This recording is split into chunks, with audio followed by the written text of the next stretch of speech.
बात करते हैं हम लोग मोलारिटी के बारे में। मोलारिटी क्या होता है, ठीक है। लास्ट वीडियो में हम लोग कंसंट्रेशन टर्म को, कंसंट्रेशन ऑफ सॉल्यूशन किस तरह से एक्सप्रेस करते हैं ये हमने देखा था। आइए इस वीडियो में बात करते हैं कि मोलारिटी क्या होता है। ध्यान से समझिएगा, बड़ा टॉपिक है और काफी इंपॉर्टेंट टॉपिक है मोलारिटी। मोलारिटी कंसंट्रेशन का एक ऐसा पार्ट होता है, एक ऐसा सॉल्यूशन, एक ऐसा सॉल्यूशन जो आपको ये बताता है कि अगर आप सॉल्यूशन 1 लीटर का प्रिपेयर कर रहे हो तो उस 1 लीटर में सॉल्यूट का मोल कितना लेना है। क्या ध्यान से समझेंगे। अगर आपके पास एक वैसे कंटेनर है जिसमें मान लो आप सॉल्यूशन, इसमें कंटेनर में जो सॉल्यूशन आप प्रिपेयर कर रहे हो, मान लो 1 लीटर का प्रिपेयर कर रहे हो, कितना लीटर का, तो 1 लीटर का। तो एक ऐसा सॉल्यूशन जो आपको ये बताता है कि अगर आप सॉल्यूशन 1 लीटर का बना रहे हो तो उस 1 लीटर में सॉल्यूट का नंबर ऑफ मोल कितना लेना है, ऐसे सॉल्यूशन को हम क्या बोलते हैं, मोलारिटी। मतलब मोलारिटी आपको क्या चीज के बारे में रिलेशन बताता है, मोल पर लीटर, यानी 1 लीटर में कितना मोल सॉल्यूट का लेना है।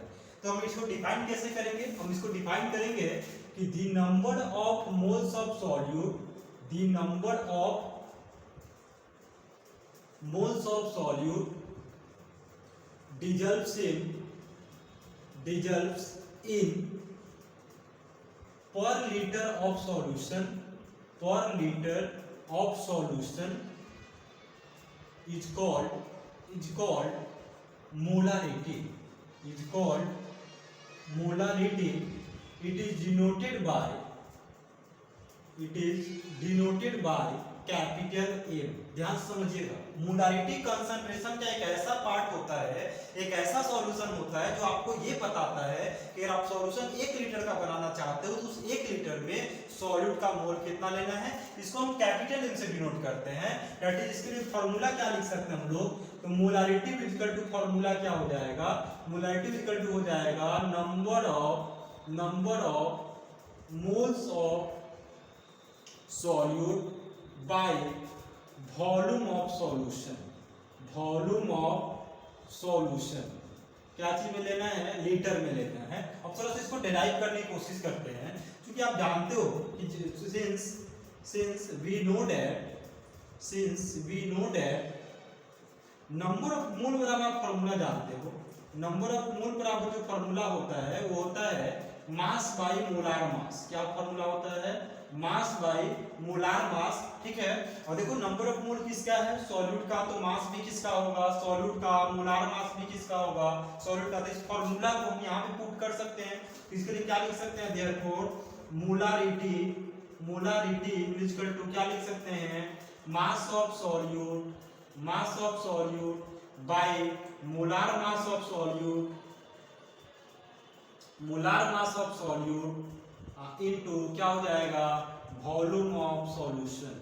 बोलो समझ में आता है क्या, काफी आसान है।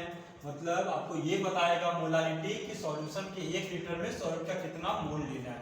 इसको इस तरह लिख सकते हैं, ध्यान से देखना, नंबर ऑफ मोल की जब हमने इस फॉर्मूला को पुट कर दिया, बाकी जो करते हैं, ठीक है। अब चलो थोड़ा सा इसको क्या करते हैं, थोड़ा सा सिंप्लीफाई करने की कोशिश करते हैं। लेट मान लो कि मास ऑफ सॉल्यूट को मान लेते हैं W, क्या चीज में, ग्राम में। मोलार मास को हम कुछ ना कुछ मान लेते हैं, मान लो मोलार मास ऑफ सॉल्यूट, हम इसको क्या मान लेते हैं, m0 मान लेते हैं, क्लियर है। उसके बाद हम क्या मान लेते हैं, वॉल्यूम ऑफ सॉल्यूशन को हम मान लेते हैं V। तो बताओ देयरफॉर मोलारिटी फॉर्मूला क्या हो जाएगा, मोलारिटी को M से, मास ऑफ सॉल्यूट को W से क्या लिख सकते हैं हम लोग, W ग्राम बाय मोलार मास m0 इनटू क्या हो जाएगा, वॉल्यूम लीटर में। बोलो लिख सकते हैं कि नहीं लिख सकते हैं। या फिर अगर आपका वॉल्यूम ml में दे रखा है तो ऊपर 1000 से मल्टीप्लाई कर दो, फॉर्मूला क्या हो जाएगा, mass of solute into 1000 by molar mass of solute into volume ml। बोलो कहीं से कोई डाउट है, ये मेन फॉर्मूला है आपका मोलारिटी का। मोलारिटी से जो भी क्वेश्चन, न्यूमेरिकल क्वेश्चंस होंगे आप इस तरह से सोल्व कर सकते हो। याद रखना, मोलारिटी का क्वेश्चन सोल्व करने के लिए आपको सॉल्यूट का मास चाहिए होगा, सॉल्यूट का मोलर मास चाहिए होगा और सॉल्यूशन का वॉल्यूम चाहिए होगा। तो ये मोलारिटी है, मोलारिटी आपको ये बताता है। अब इसमें आपको यहाँ से कोई दिक्कत नहीं हो, किसी को समझ में आ गया सबको। तो ये मोलारिटी जो है ये आपका इसका डेरिवेशन है, फॉर्मूला आप याद रखो, बहुत सारे क्वेश्चन आपसे बनाए जा सकते हैं, ठीक है। अब चलो इसके थोड़ा सा जस्ट आगे बढ़ते हैं जस्ट आगे बढ़ते हैं और इसके बाद आपको थोड़ा सा एक लॉ होता है जिसको हम कहते हैं मोलारिटी लॉ। इसी में एक लॉ है मोलारिटी से रिलेटेड जिसको हम कहते हैं मोलारिटी लॉ। अब मोलारिटी लॉ क्या कहता है? ये लॉ बड़ा आसान है, इसका कहने का मतलब बड़ा ये है, कहता है कि किसी भी सॉल्यूशन का जो मोलारिटी होता है, मतलब according to this law the molarity of any solution is inversely proportional to volume of that solution. मतलब क्या हुआ कि अगर आपके पास दो सॉल्यूशन है, दो कंटेनर है, मान लो एक कंटेनर का जो वॉल्यूम है वो मान लेते हैं 500 ml मान लेते हैं और इसका वॉल्यूम क्या मान लेते हैं 1000 ml मान लेते हैं। ये लॉ क्या कहता है कि जिस सॉल्यूशन का वॉल्यूम जितना कम होगा मोलारिटी उतना ज्यादा होगा। क्लियर है? यानी वॉल्यूम इसका कम है यानी मोलारिटी इसका ज्यादा होगा। तो यही लॉ कहता है इनवर्सली फॉर 1/v। अब आप जानते हो प्रोपोर्शन को हटाना है तो कांस्टेंट दे सकते हैं, m बराबर k इनटू क्या हो जाएगा 1/v। डिवाइड करोगे थोड़ा सा मल्टीप्लाई करोगे तो क्रॉस गुना तो क्या लिख सकते हैं हम लोग m इनटू v बराबर क्या लिख सकते हैं कि इसका मतलब क्या हुआ कि the product of any solution of molarity and volume is equal to constant. k क्या है बच्चा? k कांस्टेंट है, k को याद रखना, k को हम कांस्टेंट बोल रहे हैं। ठीक है, अब बताओ मान लो कि अपने पास दो solution let we have two solution. मान लो हमारे पास टू सॉल्यूशन है, वी हैव टू सॉल्यूशन। ठीक है, फर्स्ट पहला है कि कोई एसिडिक सॉल्यूशन है और दूसरा सेकंड जो अपने पास वो बेसिक सॉल्यूशन है। फर्स्ट एसिडिक सॉल्यूशन है और दूसरा क्या है बेसिक सॉल्यूशन है। तो जो हमारे पास एसिडिक सॉल्यूशन है उसका मोलारिटी हम मान लेते हैं m1, वॉल्यूम क्या मान लेते हैं v1, मोलारिटी क्या मान लेते हैं m2, वॉल्यूम क्या मान लेते हैं v2। तो बताओ इक्वेशन अगर हम फर्स्ट को देखें तो फर्स्ट इक्वेशन को देखकर हम क्या लिख सकते हैं, फ्रॉम इक्वेशन फर्स्ट को देखकर क्या लिख सकते हैं m इंटू v बराबर क्या है k, तो क्या हो जाएगा m1 v1 बराबर k इक्वेशन सेकेंड। फिर क्या लिख सकते हैं m2 v2 बराबर k इक्वेशन थर्ड। राइट है? दोनों इक्वेशन को जब रिलेट करो देखो क्या दोनों का RHS क्या है इक्वल है, तो LHS क्या हो जाएगा हम लिख सकते हैं m1 v1 बराबर m2 v2। ये भी एक क्वेश्चन हो, एक भी एक फॉर्मूला हो गया। या फिर इसी को हम लिख सकते हैं m1 by m2 equal to v2 by v1। बोलो कोई डाउट? काफी इंपॉर्टेंट फॉर्मूला है। कभी कभी आपको ऐसा क्वेश्चन मिलेगा जिसमें दो वॉल्यूम दे रखा है और एक मोलारिटी दे रखा है और दूसरा मोलारिटी आपसे पूछा जाए तो इस फॉर्मूला का यूज कर सकते हो। इस फॉर्मूला को मोलारिटी इक्वेशन भी कहते हैं। तो ये है मोलारिटी लॉ। सिंपल सी बात है कि मोलारिटी जो कहता है कि किसी भी सॉल्यूशन में वॉल्यूम जितना कम होगा मोलारिटी उतना ही ज्यादा होगा। ठीक है, तो एक बार इसको कॉपी करो, स्क्रीनशॉट ले लो, फिर हम बात करते हैं इससे जस्ट आगे।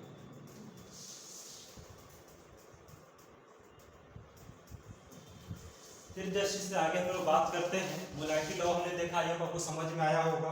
कोई भी डाउट हो तो आप आसानी से पूछ सकते हैं कमेंट करके कमेंट बॉक्स में। इसके जस्ट आगे हम पढ़ते हैं एक रिलेशन है, रिलेशन बिटवीन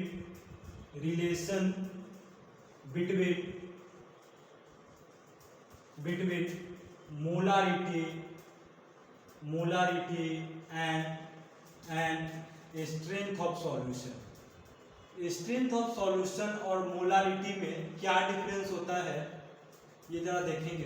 देखो बच्चा सबसे पहले याद करो जब हम स्ट्रेंथ ऑफ सॉल्यूशन पढ़ रहे थे तो स्ट्रेंथ ऑफ सॉल्यूशन को हम एच से डिनोट करते हैं और फॉर्मूला आपको बताए थे मास of solute in gram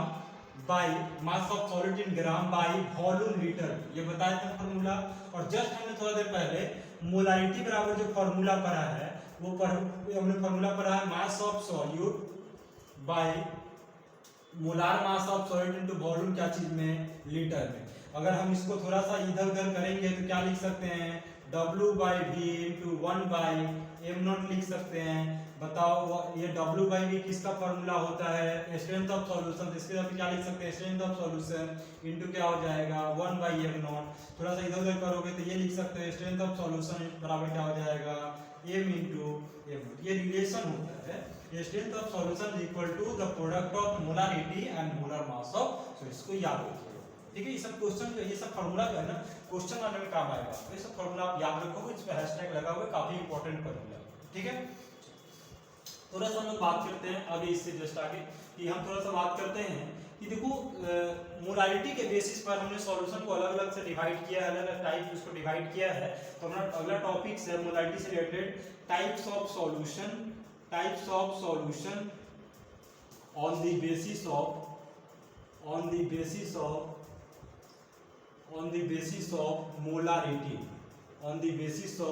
molarity. देखो मोलारिटी के बेसिस पर सॉल्यूशन को हमने 4 पार्ट में डिवाइड किया है। इसमें बारी बारी से हम बात कर रहे हैं कि सब होता क्या है। पहला सॉल्यूशन होता है मोलर सॉल्यूशन, पहला को हम लोग बोलते हैं मोलर सॉल्यूशन। दूसरा को हम लोग बोलते हैं सेमी मोलर सॉल्यूशन। तीसरा आपका कहलाता है डेसीमोलर सॉल्यूशन। और चौथा जो लास्ट है जिसको हम बोलते हैं सेंटीमोलर सॉल्यूशन। ठीक है, तो इसके बारे में बात करें। देखो सेमी मोलर सॉल्यूशन को हम लोग कैपिटल M से डिनोट करते हैं, सेमी मोलर को M/2 से डिनोट करते हैं, और डेसी को M/10 से डिनोट करते हैं, और सेंटी को M/100 से डिनोट करते हैं। ठीक है, इसका मतलब क्या हुआ? इसका मतलब हुआ कि when 1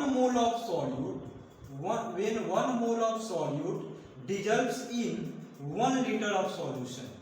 अगर आप एक ऐसा सॉल्यूशन बना रहे हो, 1 लीटर का आप सॉल्यूशन बना रहे हो, उस 1 लीटर में सॉल्यूट का अगर आप 1 मोल यूज करोगे तो ऐसे सॉल्यूशन को मोलर सॉल्यूशन बोलते हैं। समझ में आया? अगर आप एक ऐसा सॉल्यूशन बना रहे हो जिसमें इसमें क्या होता है, M/2 के अंदर हाफ मोल बोल सकते हैं, यानी when half mole of solute in 1 liter of solution। मतलब क्या हुआ इसका कि आप एक ऐसा सॉल्यूशन प्रिपेयर करो जिसका वॉल्यूम कितना रखा आपने 1 लीटर। अगर सॉल्यूशन के 1 लीटर में अगर आप सॉल्यूट का 1/2 मोल ले रहे हो तो ऐसे सॉल्यूशन को आप क्या बोलेंगे, सेमी मोलर। उसी तरह इसको हम क्या बोलेंगे, when 1/10 mole of solute in 1 liter of solution।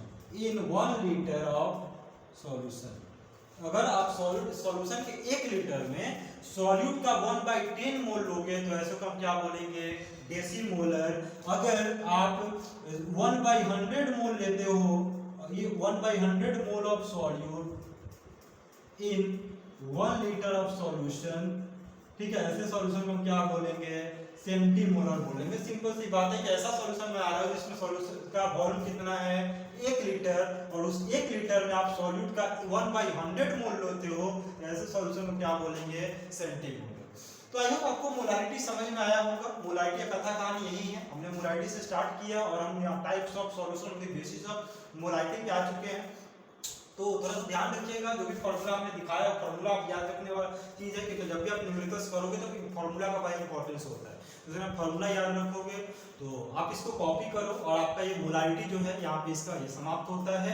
Next video में हम concentration of solution second type expression है मोलारिटी की बात करेंगे। ठीक है, चलो आप कॉपी कर लो, स्क्रीनशॉट ले लो।